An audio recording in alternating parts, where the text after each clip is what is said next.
I jeez, forgot to go.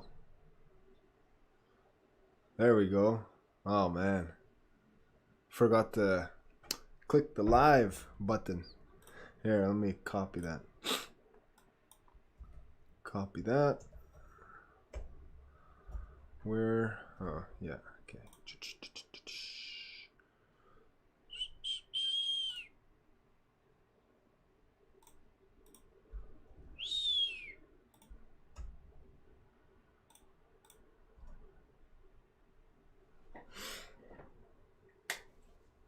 Okay.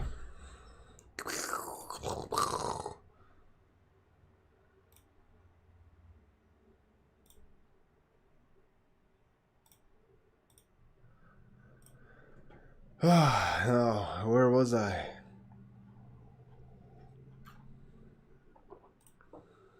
I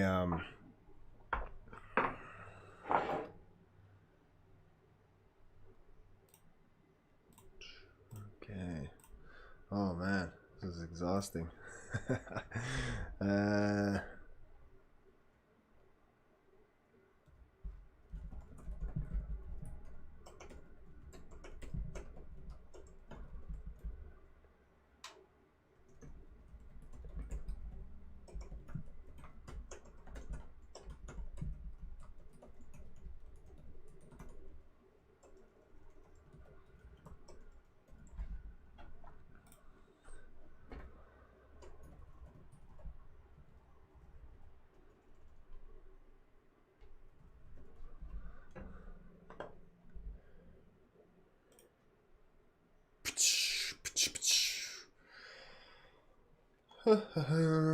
Okay.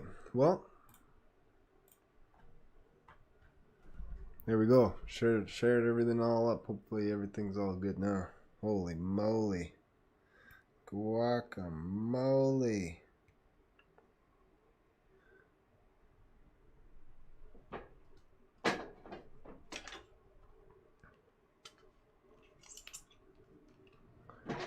There.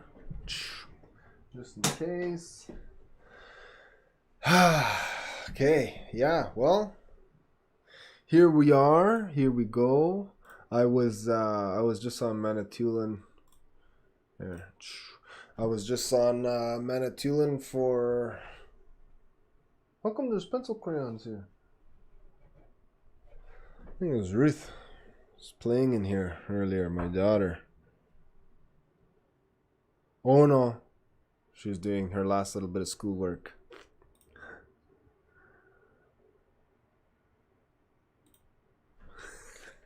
Okay, yeah, I don't need those anymore.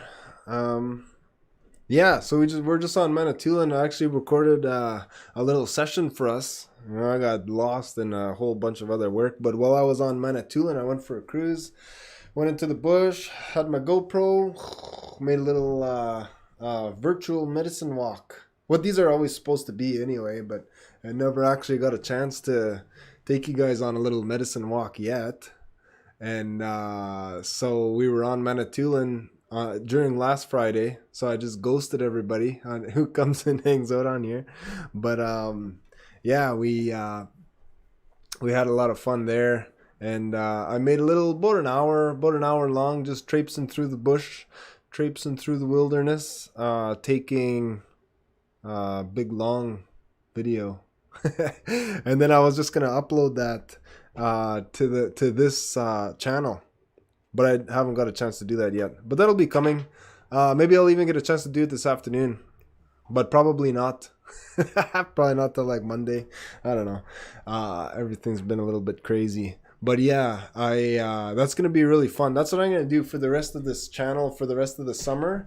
I'm just going to take you guys outside and um, um, have little videos, yeah, like that to share with you guys. So we could actually go outside. I mean, for here, the one of the main things that I like to be present for is for any sort of questions or discussions that we have or that we want to have. regarding plants and medicine. At Fleming, it's a really good introductory space to be able to introduce students to the idea of medicine, all the different teas and all the different flavors. And so this is sort of going to try to, this is an attempt, I guess I could say, to try to recapture that presence, but in an online format. So what I wanted to share today is sort of been a theme. Well, I mean, wildflowers is sort of the season, and right now, I guess it's kind of different because I'm just coming back from Manitoulin. Wildflowers were just like, but that's gonna change into berries pretty soon. But then I came to Peterborough, and it's already like, yeah, raspberry time. So that's intense. The difference there that Georgian Bay will make. Georgian Bay just keeps Manitoulin Island real freezing cold. So water is like I don't know what it is now, like maybe 12 degrees water. And so all of the wind blowing off of that is freezing, keeping the whole island cold. There was and then in the middle of the island, it's so protected by all of the cedar trees. All of the cedar trees just stop the wind, and it's kind of interesting because in the cedar bush, it's really cool. It's a really nice place to like just, I don't know, throw up a hammock, have a little nap, but because of the cool breeze that's everywhere. But beyond that, after the cedar trees into the interior of some parts of the island that are pretty protected with cedar trees, it's hot. It's like 35 degrees. You get into Alvar, and it's like this low-lying bowl, and the bedrock there is like pitch black. Well, not pitch black, but it's got this black or really, really dark colored, what's it called now? Lichen on the rock, on the dolomite. And so that just holds so much heat from the sun. One really interesting thing about Manitoulin is that like all of the clouds coming towards Manitoulin, big storm systems, they'll always break up and go around the island and then rejoin back up again and then smash Sault Ste. Marie. And but for whatever reason, Manitoulin is just like always blue skies. And around the rim of the island, if you look at the horizon, it's always cloudy. There's always clouds around you, but never on top. It's actually really neat. And so when you're there, when we were there, it was actually really interesting getting to experience that again, because I mean, like, I grew up there, but we don't get none of those aspects in Peterborough. It's pretty well the same. It's very stable, being this far inland. But yeah, Manitoulin, it's like you're in one of those really hot bowls, Alvar areas, really diverse areas, into a fen or a swamp or whatever, where it's just hot. And all of those plants, some of them are even past the stage that we are at in Peterborough here. So like there was choke cherries that were already like the berries were not ripe, but they were almost ripe. Well, they were not almost ripe. Sorry, they were when they're green and then they just sort of flesh out a little bit. And then of course the choke cherries turn really dark after that. But they were like already just getting there, and when you walk around in Peterborough here, you sort of get the berries that are just barely starting, but on Manitoulin they're already swelling and preparing themselves to finish that last ripening stage. I don't know how to describe berries and ripening and whatever, but anyway, yeah, so in Manitoulin, in those dark hot spots, you'll get plants that are like that are really, really fast, and their bloom is done. Their berries are already formed and well on their way into the ripening stage. Certainly strawberries in a lot of those places were already gone. They were already bloomed and ripened and gone. But then you get past those cedars and you go towards the shoreline where the air is really cold. Then you have chokecherry trees that are just barely starting to blossom. That's how far back. It's like, I don't know, like a month difference. So you could travel back and forth in time That's what it seems like on Manitoulin. There's always like this huge buffer that you just cannot exercise in Peterborough. In Peterborough, everything is just super stable, happens just the way it's supposed to happen. But on Manitoulin, like if you miss one plant or you miss a flower or you miss poplar buds or you're missing some of these medicines, you miss the harvest. You could always go to the shore, and on the shore it's there and it's ready. Or you're even ahead of time. It's really, really interesting the differences in the way that happens and that we just don't have access to in Peterborough. Everything is just set and goes. It's really neat how that can happen at home. But yeah, let's see if anybody's gonna come ask some questions or something. But yeah, um, that's one of the things and we might move I mean, the interaction, the engagement on these is not too striking. I don't know what the plans, but I think we might end up changing the plans. What I think I want to do, though, for reals, is actually doing little bits of medicine walk in and around Peterborough area. Go to different provincial parks nearby and just get little hour long one shot, one clip sort of videos identifying, naming, and maybe even looking at some of the medicinal uses of a bunch of different plants that are local. That'd be pretty fun. That'd be a lot. Yeah, so that'd be kind of cool. Yeah, we're still just like unpacking. Just got back and just pounding through a whole bunch of work. It's actually been pretty crazy. So, yeah, for today,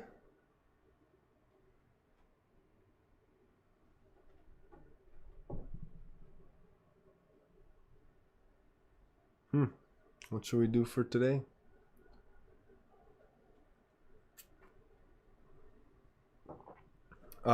Yeah, so Blossoms is about where most of Manitoulin was at.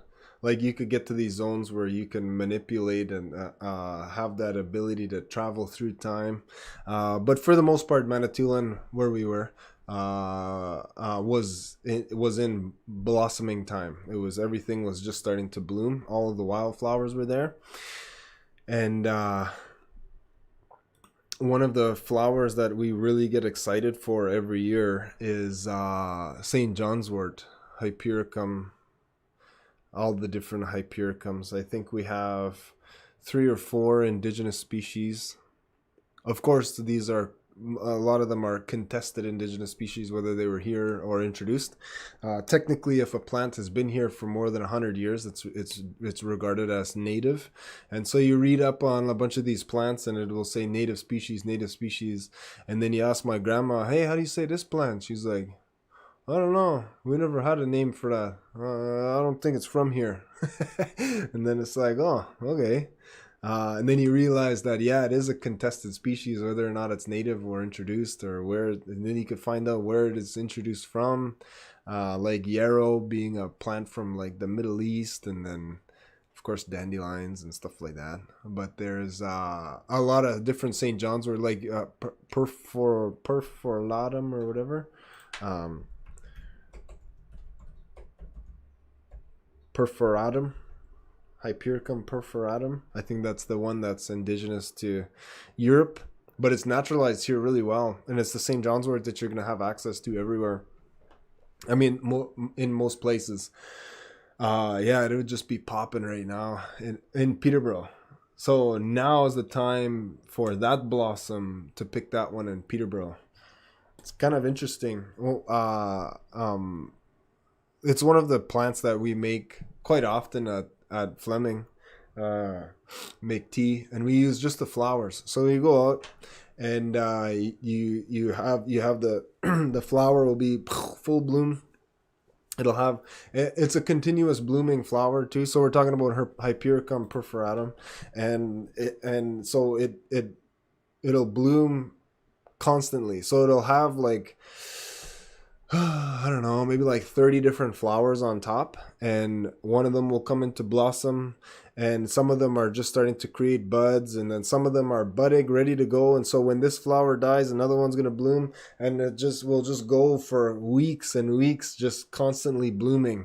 And so it's really neat the way the how long of a presence that flower has in all of our fields and ditches and all these different places.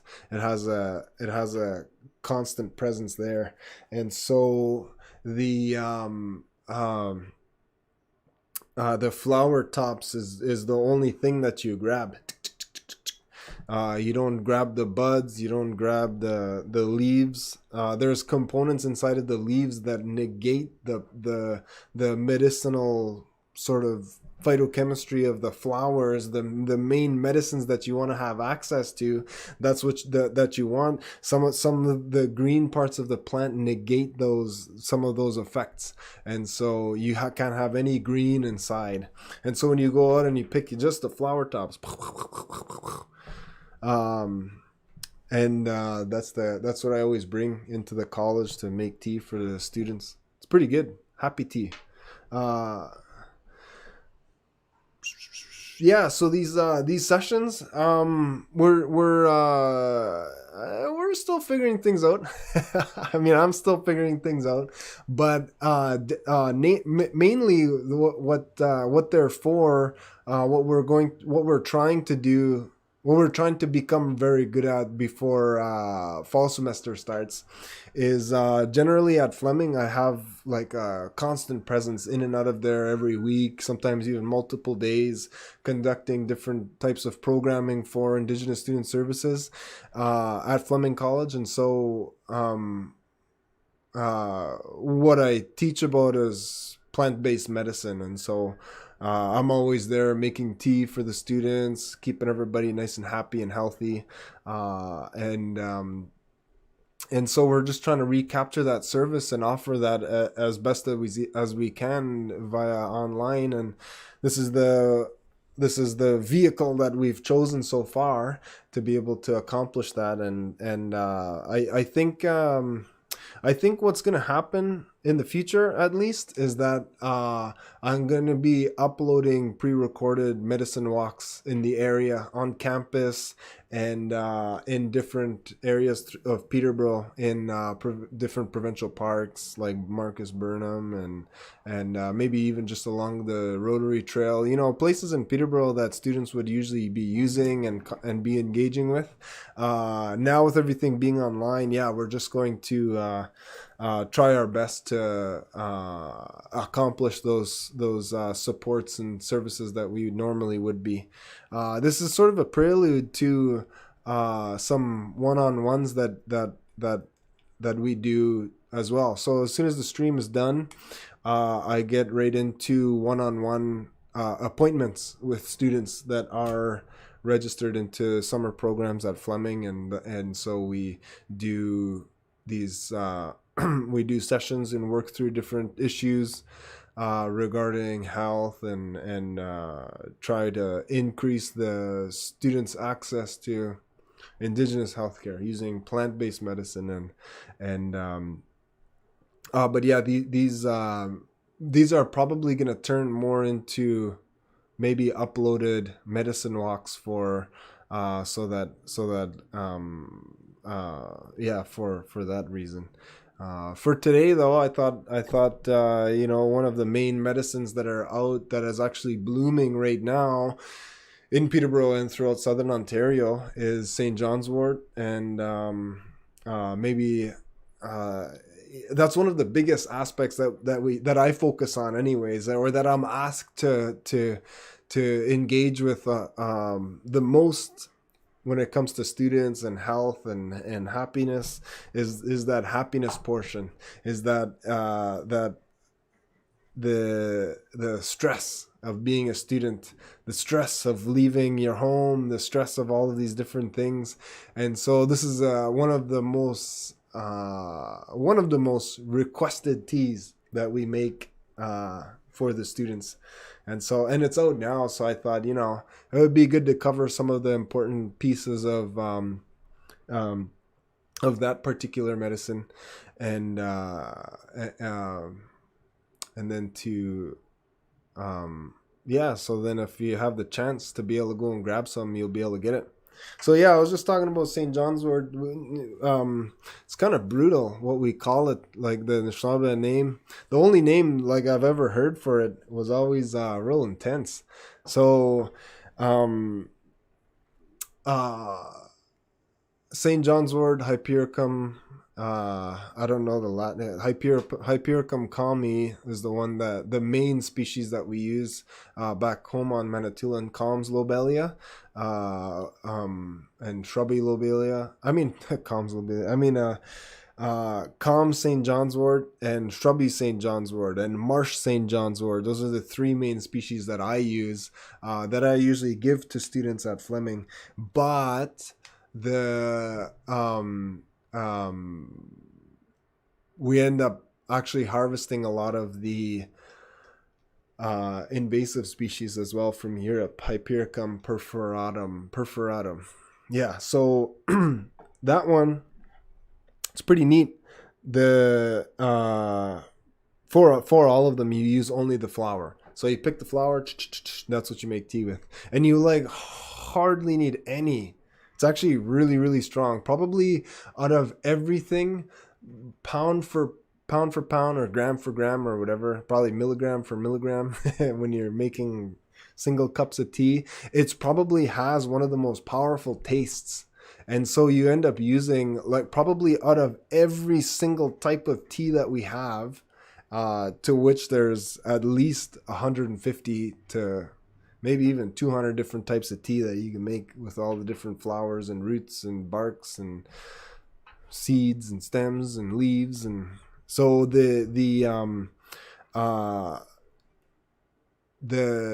St. John's wort, yeah, it's probably by weight the most powerful tasting. And so my number one rule is that whenever medicine is made, whenever you make tea, because all of the medicinal plants, the ingestion method is almost always tea. When you make that tea, yeah, it's real strong. So you use hardly any. And so if I have a jar of ground up, or not even ground up, of just dry St. John's wort flower petals, then for a whole pot, I'll just use like a pinch, and then that's enough. Because yeah, my number one rule is that the medicine has to taste good, and that's why when we're working at Fleming, the medicine that we always make, the tea that I always have, I'll have sometimes even multiple pots, and I'm only there for like a day, and students just slam the tea because all the time. Maybe only a few times where I messed up, accidentally made a little bit too strong, did not taste the best. Those are only a few times. Sometimes the tea doesn't get drunk all the whole thing, but with every tea that you make, with every medicine that you make, it's got to taste good. So you really have to understand that.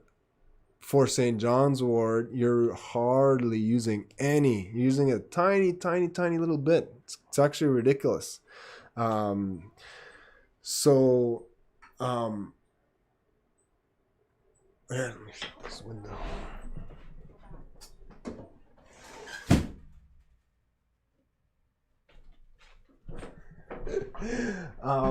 Yeah, so with St. John's wort, I guess one of the biggest problems is that, or one of the biggest problems that people have is that you've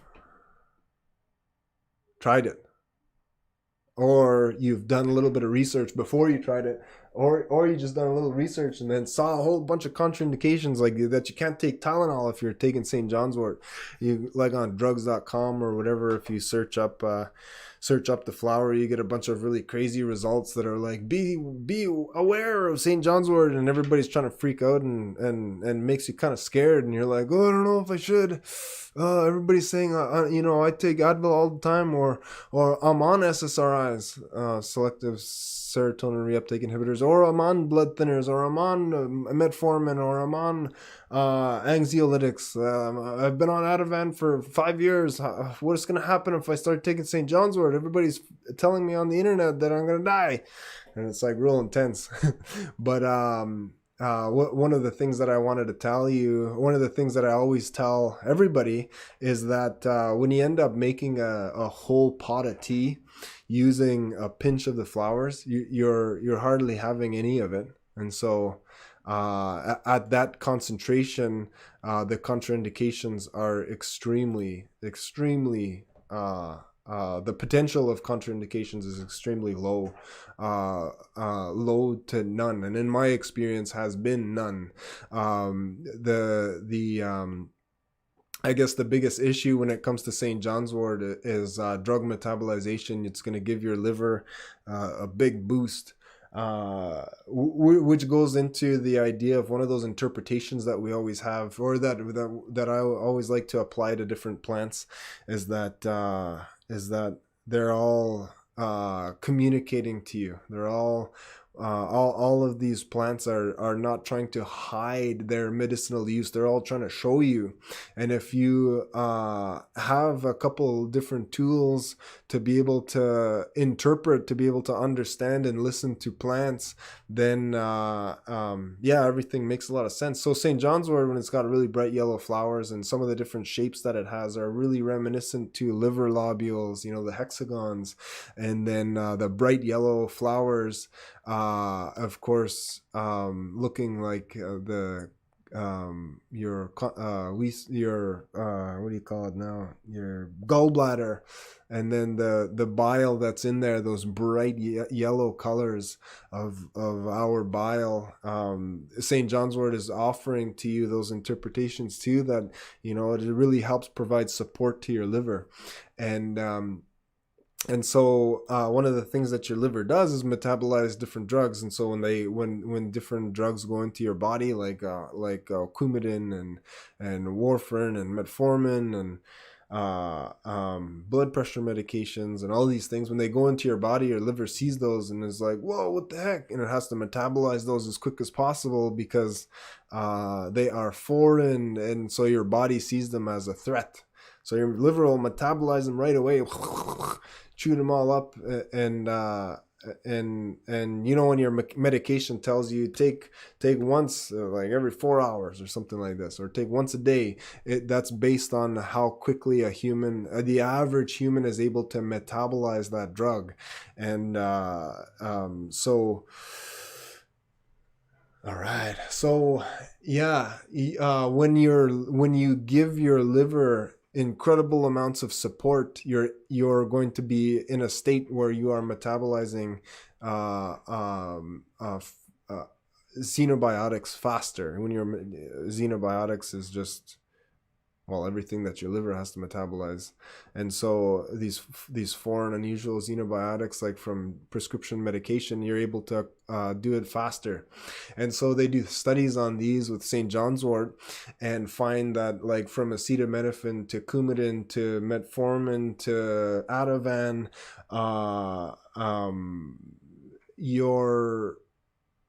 the way that they conduct these studies is with Hypericum extracts.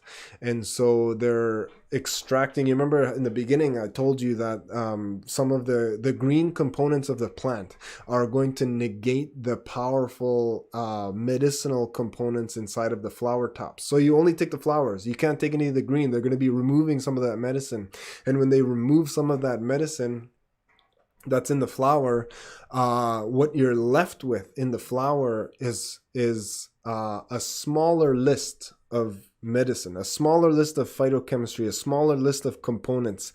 And so now you have a smaller list of things. The extracts that they use both green parts and yellow parts. You could this is what they disclaim in the study itself. So so now they're using they have a smaller list of nutrients that are inside of the plant, and then what they do with that is then they concentrate it as well. and they make different extracts, and they're administering these extracts as you would administer most types of medication in really isolated and concentrated amounts.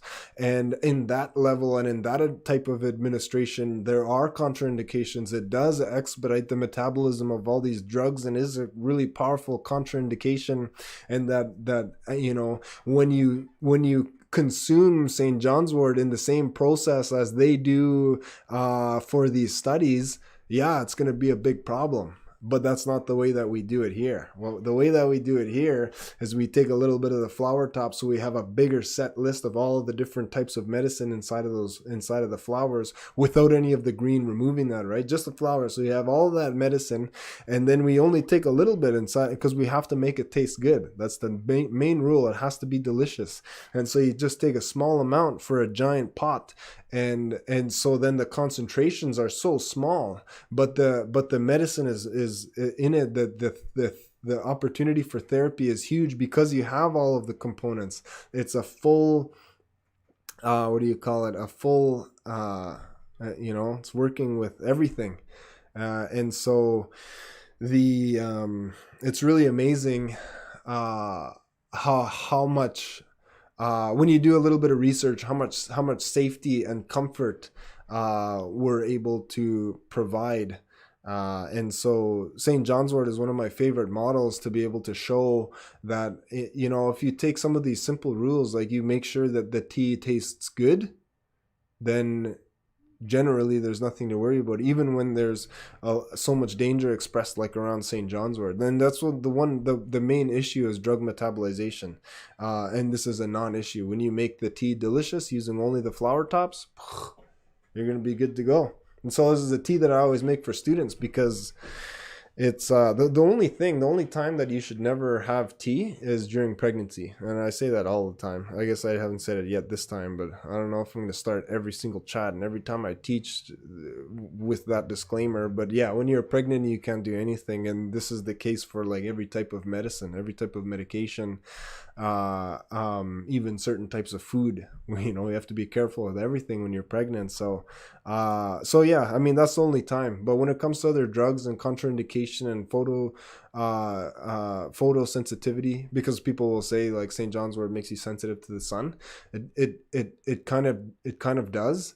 But I mean, like, you take that, and the understanding that I really like to apply to that is that yeah, it does make you a little bit more sensitive to the sun. But if you do it the proper way and you're only using the flower tops, and so you have all of the different medicinal components inside of St. John's wort, not just some, and then you're making your pot, and you're not making it super concentrated, you're just making a nice pot of tea that you're going to enjoy, then at that level, the photosensitization that it's going to have to your skin, dermal photosensitivity, or whatever the heck it's called. It has a real cool name though. But anyway, it's not going to be sensitizing you so that you get sunburn in 5 minutes, like, which is what a lot of studies are going to say, that you're going to be ruining your skin and making yourself more at risk for skin cancer and all this crazy stuff. But really, what's going to happen when you consume it appropriately, like what I keep saying, is that sensitivity is going to be enhancing vitamin D production. You know how, like, the darker your skin is, the more melanin rich your skin is, the slower you're going to be able to synthesize vitamin D. And then the further north you are, of course, the less sun that you're exposed to, and so the less opportunity your body has to be able to synthesize vitamin D, and convert vitamin D into 25 hydroxy vitamin D, which is the active form, the plasma form. That conversion is not going to be able to happen. And so St. John's wort is something that we need if we're living in the north, something that we need if we're exposed to seasons like winter, like, because vitamin D, like the happiness vitamin, is something that we only make, like, there's only enough radiation to create vitamin D when your shadow is longer than you are tall. And so if your shadow is 30 feet long, like all winter, or first thing in the morning, and you go for a walk and you're like, vitamin D, it's not happening. It's not happening until midday. And so If you sensitize yourself to that process though, using like the flower of St. John's wort, then you're going to be synthesizing vitamin D at lower levels of radiation, at lower levels of UV than you would normally. And so you're sensitizing yourself to positive processes, and so your body is still able to protect itself, have its protective mechanisms up, but be sensitive to some processes. And so then you can even understand like what a lot of people will call St. John's wort is like the sun throughout the winter, because in the winter time you don't have access to the sun. This is what you need to be able to keep those blues away. And so in the school year, when we're working with students, this is one of my favorite teas to be able to make, because of those enhancing effects that it has on our mood, on our ability to absorb and synthesize vitamin D, on our and then like some really deep neuronal and effects, and the effects that St. John's wort has on some of the main neurotransmitters that are responsible for, motivation, and to know that everything in the world is okay, and happiness and reward, like dopamine, serotonin, norepinephrine, GABA. Well, I mean, those are downstream sort of neurotransmitters from dopamine. But yeah, anyway, the benefits of St. John's wort, yeah, are fantastic. And so I thought, and one of the main things that I'm always doing is working with students, helping to create a comfortable atmosphere where we can enjoy tea. And so that's one of the main roles, I guess, that I have. We have so much concerns, and so I like to really be there to say when you're doing things appropriately, here's the appropriate way, by the way, and when you're doing things this way, there's little concern. And St. John's wort is a really good model to be able to portray that, but also like St. John's wort is a really amazing medicine that's out right now that you could go get right now. And so just the flower tops, these are the kind of things I think that, yeah, when I'm taking you on little virtual medicine walks throughout the week in different spots, I could actually show you rather than just talking about it. Maybe some of these sessions, rainy days. It's a real nice day today though. But maybe some of these sessions, it should be more geared towards community engagement. Yeah, like hanging out together, answering questions, making sure we're all understanding things and stuff like that. But yeah, you guys got any? How many of us are hanging out here?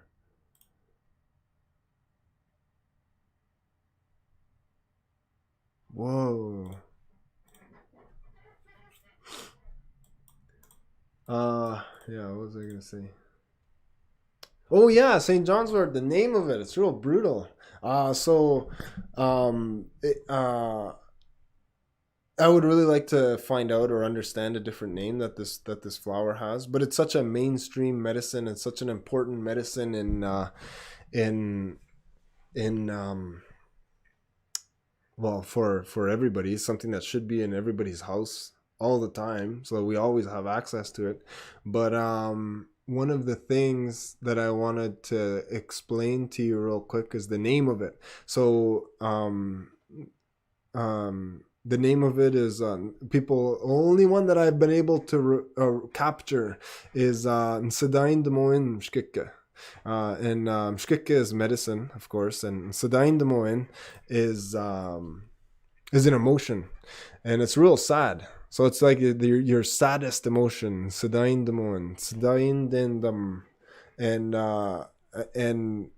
yeah, it's real intense. So a lot of people will describe it as the emotion that you feel moments before you would do something like suicide. And so it's the absolute lowest emotion. It's the worst possible thing that you could ever feel. And medicine Mshkiki, Anishinaabe Mshkiki. So this is medicine for that. So it's like a real intense name, but we've used this in so many different settings. We have so much experience with this flower and this tea that that's it's legit, and it should have a main role within that because of how powerful it is. Absolutely unreal what that flower is able to do.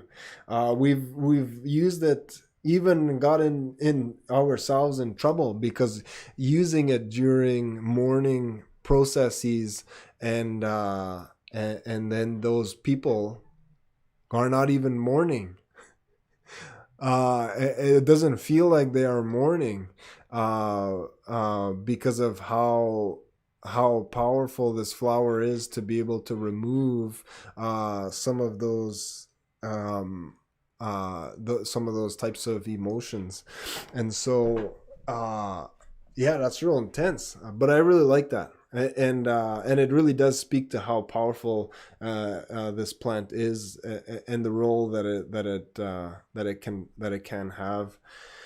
And there's a whole bunch of really amazing science as to exactly how it works. Like, one of the main things, I guess, is probably going to be I would label probably MAOA and MAOB, monoamine oxidase inhibition. Monoamine oxidase is an enzyme that your body will make that is designed to break down neurotransmitters. So neurotransmitters that we make, like dopamine, serotonin, noradrenaline, GABA, and all these different things, acetylcholine, all of these neurotransmitters that we make to help us feel happy and know that everything is going to be okay, where we derive motivation from, and our whole reward system and everything like this. We create enzymes that their job is to destroy those neurotransmitters. So to destroy our happiness, to destroy our reward system and motivation, and to destroy our ability to realize and understand that everything in the world is going to be okay, we have two enzymes, monoamine oxidase alpha and beta, MAOA and MAOB, which are really important to be able to slow down. Anyways, not stop, because they have a really important function. Like the breakdown of dopamine is really important to be able to understand. Dopamine dopamine is broken down into noradrenaline, that is broken down into eventually gamma aminobutyric acid, which is and a really powerful anxiolytic. And so they do need to be broken down and converted into different things that have different roles as far as happy and healthy minds go. But this process can be deserves to be slowed down for us during some moments and some times of the year. And so I think that's one of the most powerful things that St. John's wort is able to do, is to apply some sort of inhibition to both of those enzymes, monoamine oxidase alpha and beta. So it's actually incredible. Those are some of the long-term benefits of it as well. So if you're mixing some of the green components with the leaves, you're going to lose that monoamine oxidase inhibition action. And so mainly the main component responsible for that is hyperforin. St. John's wort is going to have two main medicinal components, two really, really extremely strong components, hypericin and hyperforin. Hypericin is one that's going to be really responsible for some of those really immediate actions, and hyperforin is going to help to establish some of those long-term benefits. And so for people who have taken St. John's wort, who are feeling low, or you're taking it for seasonal affective disorder or SAD or whatever, and you feel really good for about a week, but then those effects will plateau and then fall off, and you'll crash. And most people at that point will be like, well, I tried, and then get on an SSRI or something. which is perfectly fine and acceptable. I mean, those drugs are actually pretty amazing what they're able to do. But the problem there is sourcing out the proper extraction process, proper extraction method, which is just taking the flower tops and making tea with the flower tops, making a delicious tea. That's it. That's what you need to be doing.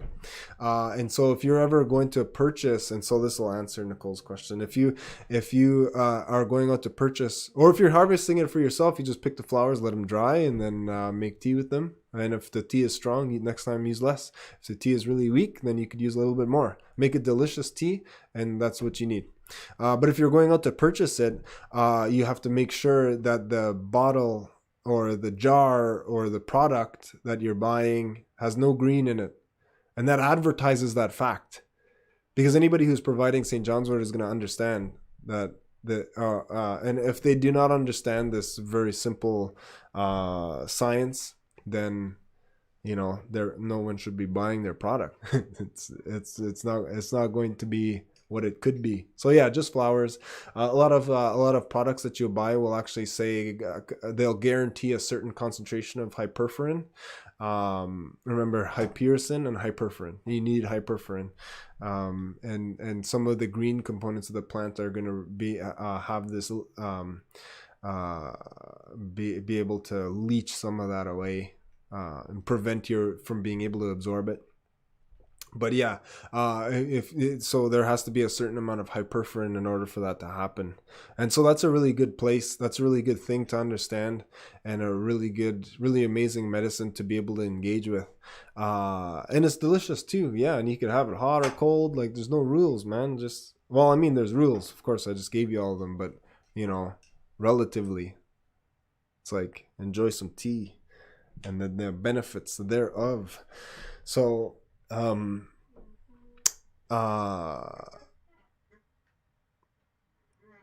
whenever anybody's coming at you about St. John's wort, just understand that most of it comes down to concentration. And when you have it appropriately, you're not having concentrations. You're having normalness. I hope that makes sense. But yeah, I mean, I've been really excited to be able to pick that. It wasn't anywhere near being ready to bloom in the quantities that we like to harvest it in Manitoulin. So we're waiting a little bit. And but yeah, it's out here in Peterborough. So that's something that we could be getting now. That was one of the projects that we've had at Fleming too, with Indigenous Student Services. There is to go working with students, collecting a bunch of medicine, making all of these mixtures, and creating and establishing as a real solid tea covered medicine cabinet. And we were getting there. We were getting there real good. COVID. Stop that. But yeah, it'd be nice to pick that back up again, slap some St. John's wort in there, and get students having some happy tea. That's what my I used to go to Mikuk, the senior center in my community, Wikwemkong. I used to go there like twice a month. Once a month sometimes, but I had a constant presence there. It was really, really nice, and it was something that I really, really look forward to. Those elders there, they knew how to drink. I would make like 7 or 8 gallons of tea, and there was only like 8, 9, 10 of us there, and all of it would be gone. I guess there was some staff too that would kind of dip in here and there, but man, they would. It was elders, and then it was really nice because they would drink some of these teas, and they would remember having them when they were kids. They'd remember the smell or the look first, and then they would smell it. Oh, I remember that when I was a kid, and then they'd have a taste, and then it would just take them right back. And that was a really nice memory. To be there to help reinforce. And when I made the St. John's wort, a lot of them really remembered it. They were like, the taste, it's not bad.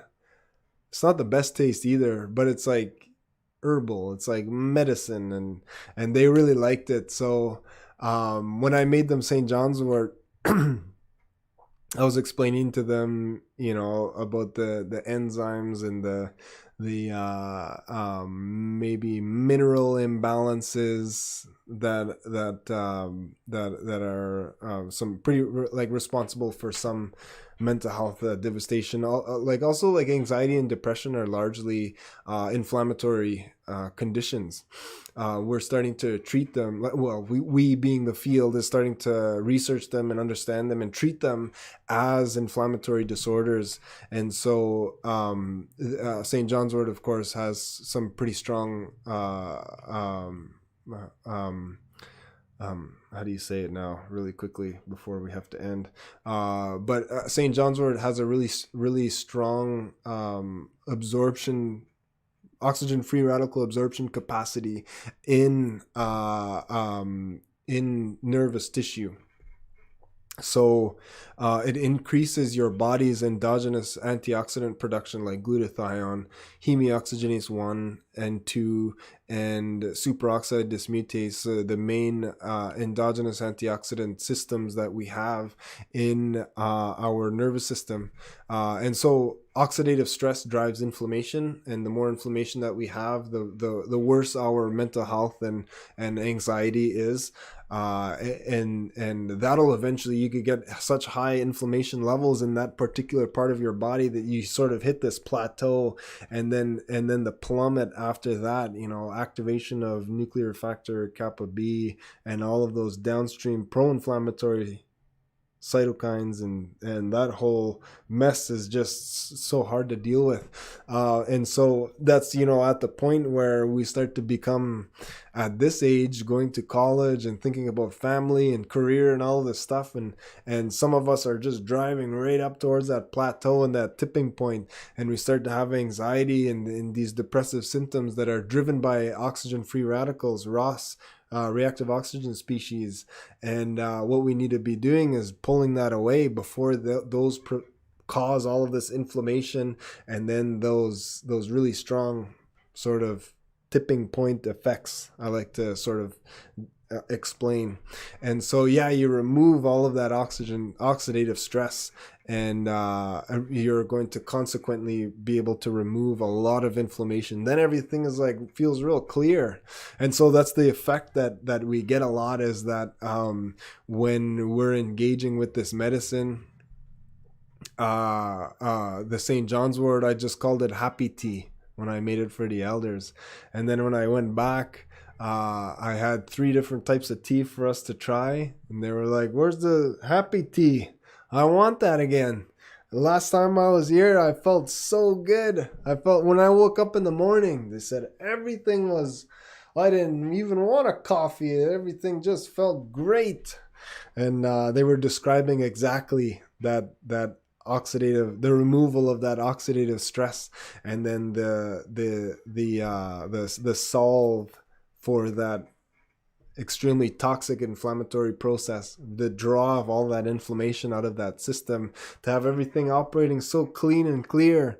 And so you can imagine being a student having to deal with all this stuff. And then this is one of the teas that students are going to ask for a lot, because of the clarity that it's able to provide. But it sucks, because you're not going to get any of those effects if you're just buying it, and if you're not aware that there are multiple different components in St. John's Wort, not just one thing, not just hypericin, but there's hyperforin and these long-lasting effects that you need. So that's one of my favorite things to be able to offer, to be able to provide to students when I'm there with you all, is to first of all understand that it's safe, of course. I'm not going to do anything that's not safe. And then it's delicious, and then it has a very real therapeutic role. There's a reason why everywhere this plant grows, it is always harvested a lot and engaged with on a regular basis. So I don't know. You know what? Since because I missed last Friday, I'm gonna upload that video as soon as I can. Sometimes it's just I'm still still learning how to navigate all this stuff. But yeah, I'm gonna upload that video, take you guys on a little walk, check out a whole bunch of stuff, cover different names and uses, and we'll do Fleming campus. We'll go all over Peterborough, do all different spots, and I have last Friday to make up for. So I'll have a good solid hour of content coming up as soon as possible from Manitoulin, and then that's one thing that I want to be able to do for you guys. Yeah, is to just take you on little walks all over the place, bring you outside. Let's go outside, take you outside, check out a bunch of cool stuff. So yeah, I don't know. Hopefully I answered your questions appropriately there, Nicole. Yeah, Fleming, just straight up. Yeah, love it. Well, I love being here. Yeah, so yeah, I guess we'll see you next Friday. Hopefully we'll be able to take you out to the bush and do that. But yeah, remember, if you're a student at Fleming, what we do right after the stream, what I dive into right after the stream, which I'm 4 minutes late for now, is one-on-one sessions. And so this can be about health, this can be about history, this can be about a plant that you saw in the forest and you want to know what it is. It can sort of be about anything, but generally we are calling these healthcare consultations, giving you what you need to understand how to achieve Indigenous healthcare. And so we go into those one-on-one consultations immediately after the stream. So if you're a student at Fleming or staff, make sure you understand that, and you book that through Indigenous Student Services at Fleming with Mary Beaver. So yeah, that was fun. Just a little blurb on blossoms and some of the amazing things that are there right now, that you can have access to and that we shouldn't be scared of, and that have a very real role in the world of therapy. So I'm really happy to be able to share all of these things with you. So yeah, we'll see you guys next Friday. Hopefully I'll be able to take you out to the bush, into the bushes. Hopefully soon this will let me do some mobile lives, which it's not allowing me to do because we are too young of a YouTube channel. But yeah, we'll see you guys later.